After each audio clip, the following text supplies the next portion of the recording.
Hello, I'm Sam from Cornell, and our work is called Verifying Text Summaries of Relational Datasets. It is a joint work of Cornell University and Google Research. So many text documents summarize relational data, but before I go into more details, I will give you a real-world example. We'll be using this as a running example throughout the presentation.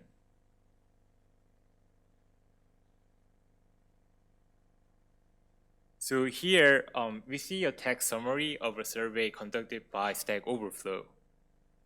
And you can see that there's a lot of claims on numerical aggregates. But how do we know that these numbers are correct? Like, for example, this claim is about the total number of responses. But how do we know that this number is correct or wrong? We can verify these claims by executing the corresponding SQL queries on the underlying data. But who has the time to do that?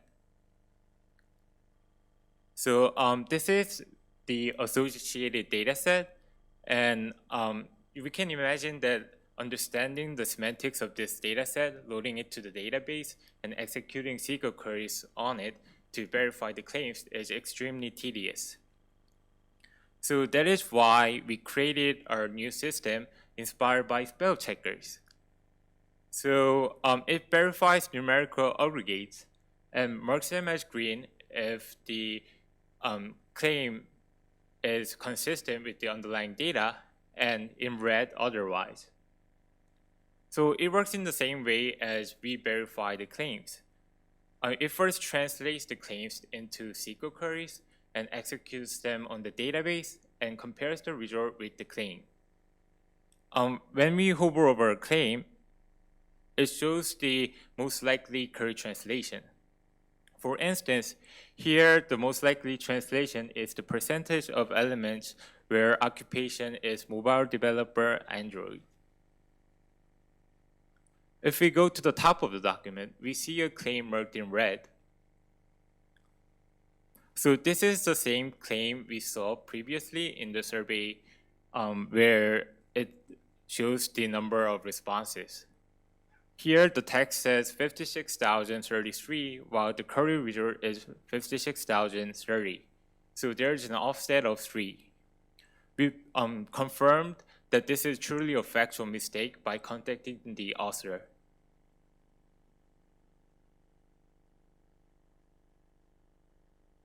So this is the code from the Stack Overflow team.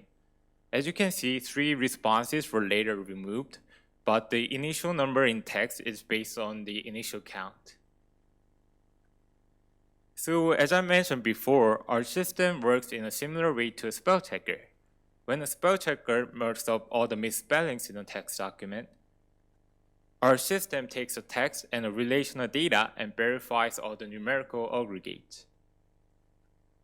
For instance, this claim is about the market share of Ubuntu. So here, we want to know whether this number is correct or wrong based on the underlying data. To make this decision, first we translate the natural language claim into an identical SQL query. Then we evaluate the query on the data and compare its result with the claim number. For this example, there is a mismatch, and therefore the AggChecker marks up the claim in red. As you can see, the main challenge here is to translate text into SQL queries. Currently, our system focuses on claims based on simple aggregate queries. This type of queries is defined as a conjunction of an aggregate constrained by a conjunction of unary equality predicates. We also support equal joins by primary key, foreign key constraints. By analyzing real-world articles from various sources, including New York Times, we confirmed that claims of this type are both popular and error-prone. It accounts for almost half of all claims on numerical aggregates, and also 12% of these claims have turned out to be erroneous.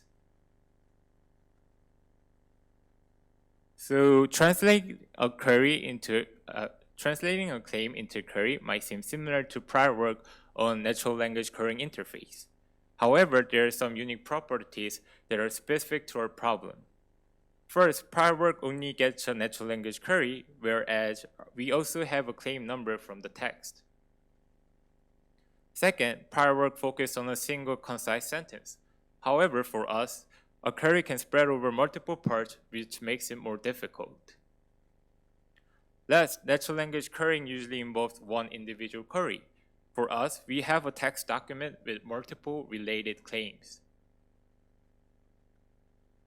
Based on this, we made the following design decisions. First, we use query evaluation to help query translation. Ambiguity in natural language understanding causes uncertainty in query translation. We partially resolve this by evaluating many query candidates. For this reason, our processing engine is designed to efficiently execute thousands of query candidates. Second, we exploit document structure to associate claims with context. Often, this context is needed for correct translation. Third, our system learns the document topic and uses it as prior for query translation. Our probabilistic model supports search learning in an unsupervised fashion. Last, our system has an interactive user interface. Similar to a spell checker, users can take corrective actions if necessary. Our system has four main components. It is designed to integrate various signals in query translation. First, text analysis and matching loosely connects claims to possible query translations. Then, processing engine efficiently executes query candidates for more signals. Next, like spell checkers, user interface allows users to take corrective actions if necessary. Last, probabilistic model incorporates all signals and the document topic to produce most likely query translation. In more detail, text analysis and matching outputs the relevant scores of claims and possible query translations. The main idea is to extract context from the document structure. Of course, we use the sentence containing the claim number. Also, using the document structure, we consider the first sentence of this paragraph and various headlines. Based on this, we extract keywords from the context.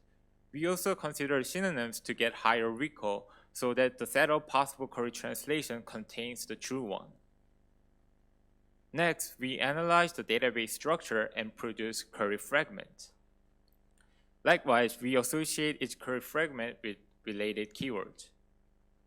Then we use keyword matching to link claims to query fragments. Our system uses an information retrieval engine for matching, and in the end, we get relevant scores of claims and query fragments. The probabilistic model maps its claim to a probability distribution over query translations. It integrates various signals for query translation, like factors that come into play are the relevant scores, the query evaluations, and the user feedback. In the end, it outputs the most likely query translation for each claim. The main idea is to learn the topic of a text document. We use topic modeling to bias the query translation of related claims. For example, this text is about the market share of operating systems. If we know that the text is about market shares, then we can bias the query translations to use percentage as the aggregate function. Likewise, if we know that the text is about operating systems, we can bias towards using the desktop OS column. In the beginning, as we can see, the priors of query fragments are uniformly distributed. After learning the document topic, percentage has the highest prior. It means that we favor query translation that use percentage. Likewise, the query fragment desktop OS gets a higher prior after learning.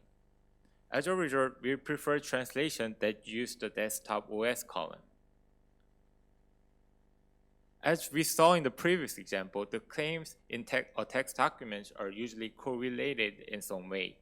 We use prior probabilities to effectively capture this correlation. These priors are associated with query fragments representing the aggregate function, the aggregated column, and the predicate. Based on these priors, we can calculate claim-specific probabilities. Here, Q is the probability distribution over query translations.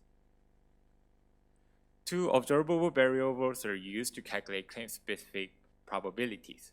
First variable is the relevant scores from the keyword matching. The second variable is the evaluation results from the processing engine, which will be explained later.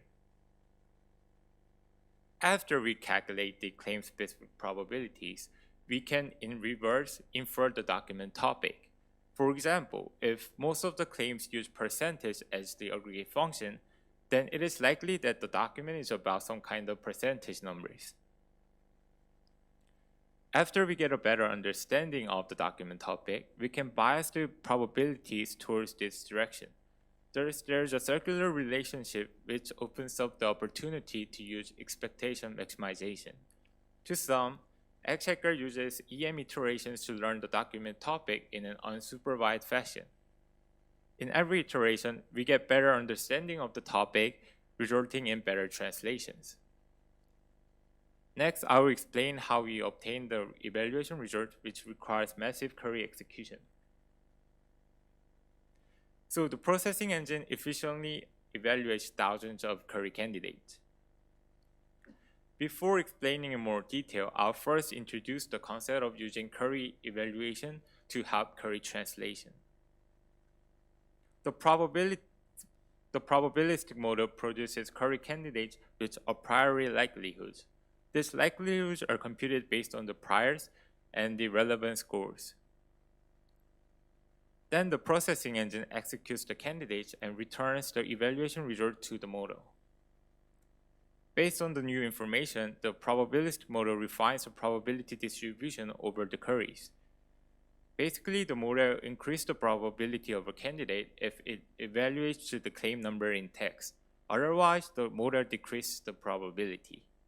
Here, we assume that correct claims are more likely than incorrect claims, which is a common premise in the area of data cleaning. This is an overview of the processing engine. It is designed to execute batches of similar queries with a high throughput manner. First, it has a cost model to determine the scope of queries to evaluate. Then we merge similar queries together to form cube queries. Last, we evaluate the cube queries and cache the result for later use. Evaluating a query candidate is computationally prohibitive. For our running example, there are more than 1 trillion query candidates. Thus, the cost model determines the scope of queries we can evaluate in reasonable time. It considers the database size and the number of claims in text. Then, query candidates are ranked and trimmed off based on their probabilities. Another way of query evaluation is to execute each query separately. In our experiments, we noticed that this also takes too much time even after we use the cost model. Thus, we merge the query candidates to cube queries for greater efficiency. This is done by using a group by cube clause to merge many aggregates. This is only possible because candidates tend to be similar to each other. Thus, we cache the evaluation result for later use. We can use the cache results across different claims and also different EM iterations. As mentioned before, query candidates tend to be similar, which maximizes the effect of caching. Like a spell checker, our interactive interface allows users to take corrective actions. It provides user-friendly functions to facilitate the fact-checking process. First of all, it marks up claims in green or red to indicate potential factual mistakes. When we hover over a claim, it shows the most likely correct translation. Here, the claim is about the percentage of elements where desktop OS is Ubuntu. If we click the View More Queries button, it shows the top 5 likely candidates. This is the top 5 likely candidates for our running example. We can verify that the first query is the correct translation. If we confirm a correct translation, AggChecker assigns 100% probability.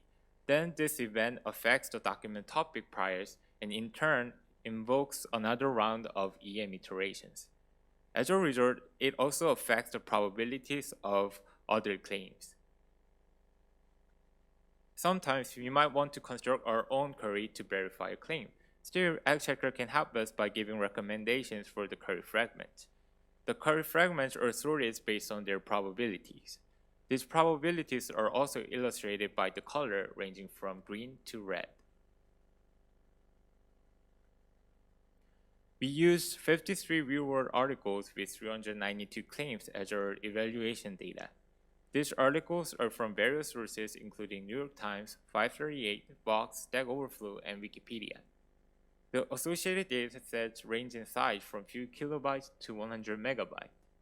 We collected articles that explicitly referred to each associated dataset. We use top K coverage as the query translation metric. It is the percentage of claims where the right query is within the top K candidate. For instance, here we have 5 claims with their ground truth translations. There are 3 claims where the correct translation appear in the top 3 candidates. Thus, we have a top 3 coverage of 60%. Top K coverage is important because users can see them in the interface, which we will see in the user study. First, we will see whether context helps in query translation. As we can see, we get higher coverage as we consider more context starting from the claim sentence to headlines. Second question is whether the probabilistic model helps. As we can see, considering the evaluation result and the document topic increases the top 1 coverage by 30%. Next question is how efficient is our query evaluation? The figure depicts the total execution time for verifying all our test cases. Note that the figure is in logarithmic scale, so in total, query merging and caching achieves 134 times faster evaluation. Then we will compare a system against SIGMOD interface and spreadsheets.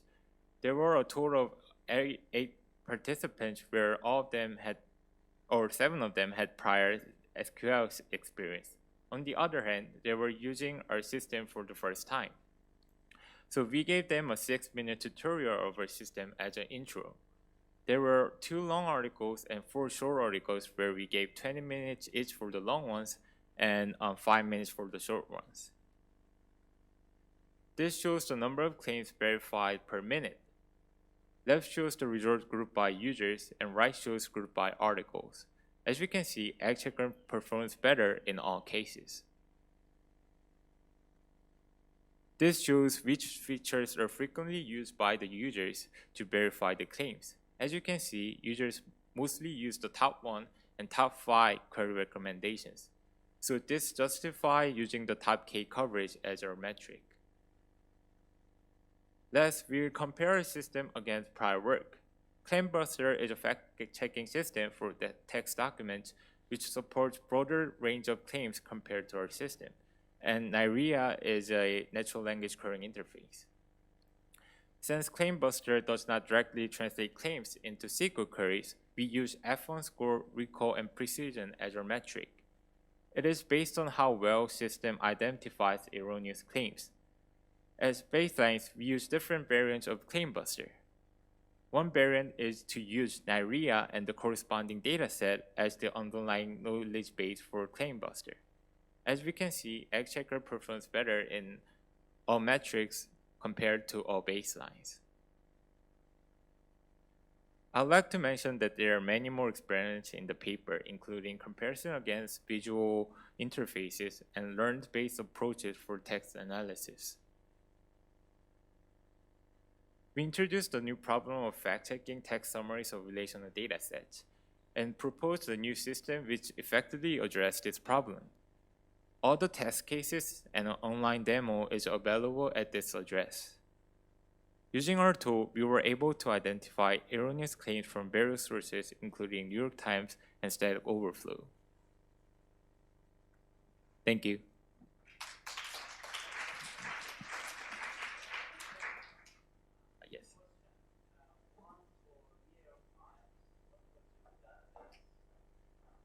So for New York Times, it was the, so New York Times had this specialized column regarding using data to write their articles. So we extracted all the articles in that column to produce our data set.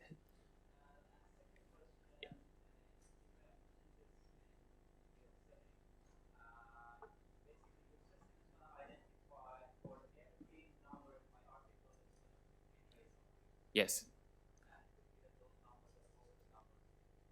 Oh, so in our online demo, we have the functionality to upload your own text and the data set. And for that case, you have to mark the claims that you want to verify. So it only works on the claims that you verify, you marked.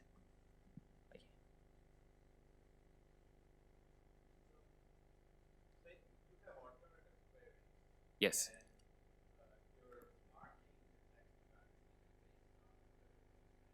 Okay, yes.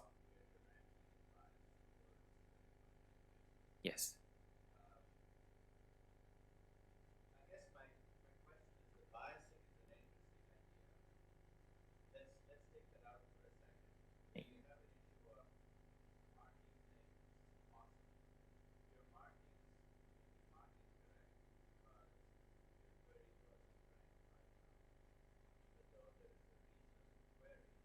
Oh, yes.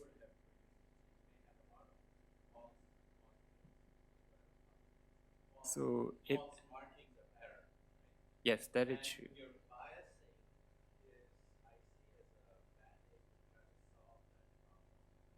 Um,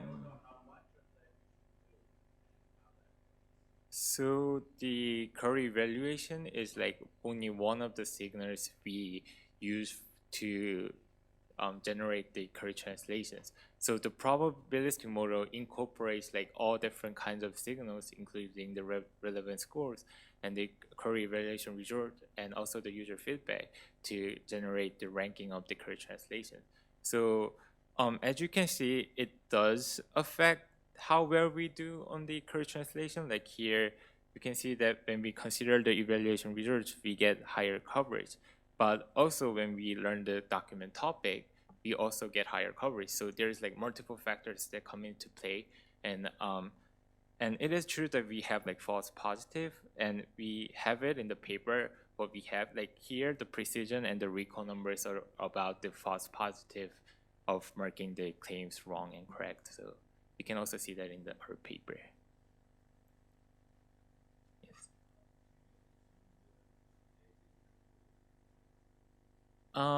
So data is complete by, I mean, complete by correctly verify the oh, correct answers. so correctness of data, our data set. So we hand verified all the claims, and we generated the ground truth queries for all the claims. So and it is also available online. So I think it is 100% correct. But if you find something on the online data set, you can let me know, I guess.